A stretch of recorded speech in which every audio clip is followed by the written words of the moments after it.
Hey folks, we're here in my kitchen today because I want to share with you a homemade fruit vinegar recipe.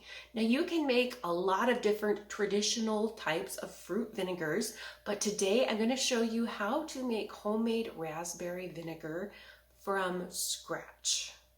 This process is actually very simple, and unlike a lot of the tutorials you'll find online, this isn't about taking pre-made vinegar and soaking berries in it to give your vinegar a raspberry flavor. We're going back, we're going old school, and we are literally going to make an old-fashioned vinegar that takes about a month to 6 weeks to complete, and we are going to use raspberries today. Now you can use fresh raspberries if you've got a lot. At the time of this video, we're actually going into spring and summer months. So I actually have raspberries in the freezer. So this is a really good way to use up a lot of extra raspberries if you have a lot on hand. So let's dive in and let me break it down for you so you understand how people used to make fruit vinegar years and years ago. The very first thing you're going to do is fill your jar with raspberries, whether they're fresh or frozen. Of course, if you pick them fresh, you want to make sure there's no stink bugs in the mix or leaves. Make sure it's just pure berries. If you have frozen fruit, you've probably already picked through it. So go ahead, fill your jar, whichever size you choose to use. Here I'm using a 1/2 gallon. But you're going to fill it with berries about to the jar's shoulder. You don't want to overfill because you don't want to have a bubble over later on. So make sure there's 3 to 4 inches of open space at the top of your jar. The next thing we do is we just cover the berries with water. Now it's ideal if you can use a filtered water, so something that's chlorine and fluoride free. It just makes for a little bit of a stronger ferment. So if you want to know which water filter I use in my kitchen, I'll link that below, as well as all the tools and everything I'm referring in this video. You can find links to everything there, as well as a blog post with more detail. Go ahead and place your jar on a plate or on some sort of baking dish and push it to the back of your kitchen counter. And the reason for putting something underneath your jar is just in case it bubbles over. Raspberry juice can tend to stain things, and nobody needs an extra mess in their kitchen. Let your berries sit for about 6 to 10 days. And what's going to happen in this time is the water is going to draw out the juice. It's going to soften the berries, pull out the juice, and you're going to notice the liquid will turn from kind of a pale pink to a really deep red. And during this time, your liquid is actually going to start into the first phase of fermentation, which means the wild yeasts found on the skin of your berries are going to start feeding on the natural sugars that are being released into the liquid. So it's very important that you take time to break the seal on your jar every day to prevent, a blow up when you go to open up your jar at the end of the water infusion time. So just give the lid a quick twist is all you need. You'll hear a little puff of air. That's a sign that the yeasts are feeding. It's a good thing, but you just don't want the pressure to build up, so make sure you do that.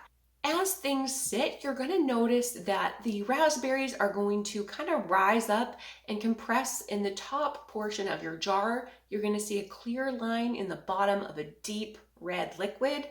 That's wonderful. So after about 10 days, you're going to want to line about a 4-quart bowl with a cotton cloth.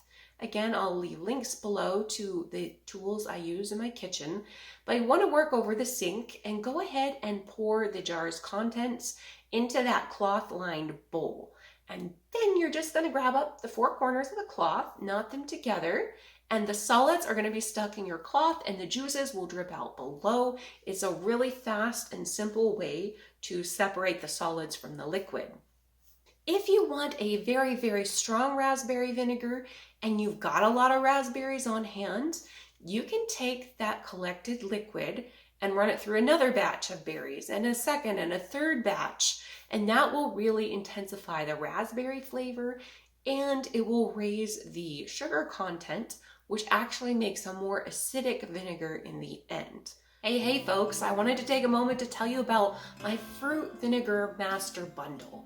So this bundle includes a course, a very detailed ebook guide, tutorials, recipes, as well as printable charts and checklists. If you want to create fruit vinegar with confidence and have all the resources on hand you need to make vinegar with a variety of fruits and berries, check out the bundle. It's down below. It's on a discount on sale now. If you want to start making fruit vinegar in the kitchen like a pro, I've got you covered. My bundle is what you need. Be sure to grab it before you go. With your juice collected, go ahead and pour it back into the jar that you did your water infusion in. Give the jar a little rinse beforehand just to make sure there's nothing sticking on the sides that could mold.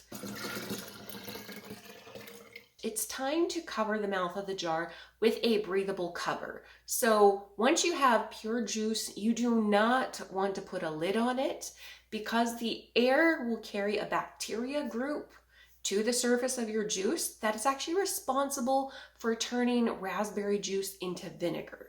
So the first phase of fermentation is the yeasts will feed and feed and feed on the natural sugars until they're all gone, and you can identify this stage. You will see little bubbles rising up in your juice. You'll probably see a thin layer of foam develop on the surface of your juice, and when you smell it, you'll have a really light alcohol-like aroma that will come up when you sniff at it. Once the yeasts have consumed all the sugars, your ferment is going to move into the second phase of fermentation.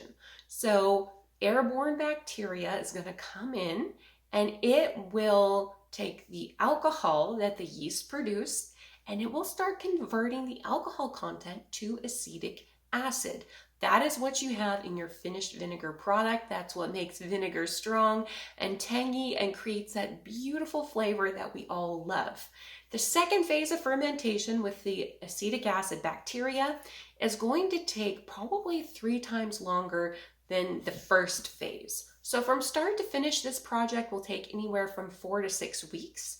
Depends on the temperatures in your home. It depends on the sugar content in your vinegar, in your juice. So it's something you kind of have to play by ear, but you will notice as time goes on that the aroma of your juice will change from a raspberry alcohol-like aroma to a raspberry tangy, very tangy smell. And you can't help but identify, hello, this is turning into vinegar. It probably takes 3 times longer for the second phase of fermentation to take place. But when it's done, you will have a finished traditional raspberry vinegar. The thing you need to be aware of when you're making a homemade fruit vinegar recipe is you want to make sure, 100% sure, that all the yeasts have finished working before you bottle it up. So to test it, I just like to pour a little bit of the vinegar into a small jar. Doesn't need to be big. You can use a canning jar. Canning lid and band is perfect, but you want to seal it up and just leave it at the back of your kitchen counter for 3 to 4 days. Go ahead and break the seal, and if there's a release of air, a puff of air, it's not ready to be bottled yet. It needs to sit out, let the yeast and bacteria work at it for a little bit longer. But if there isn't any puff of air, if nothing happens when you just lightly, quickly break the seal, then it's ready to be bottled up. I love to use old bottles and old jugs for storing my vinegar, but you can absolutely just use a jar with a lid. The only thing with that is you don't want to use a tin canning lid and band because vinegar is corrosive. As you pour out of it and put your lid and band back on, inevitably some of the vinegar runs down in the rings of the jar and eventually your band will rust. So I instead recommend using just a plastic lid. I link to the ones I use down below. You can go there and check them out, but that would be my recommendation for storing it. Other than that, you can store your vinegar anywhere. I have a little shelf in my kitchen where I will leave it out. Some people prefer to store it in a dark place. Some people like to refrigerate it, but either way, your vinegar will last for at least a year. This homemade fruit vinegar recipe is something anybody can do.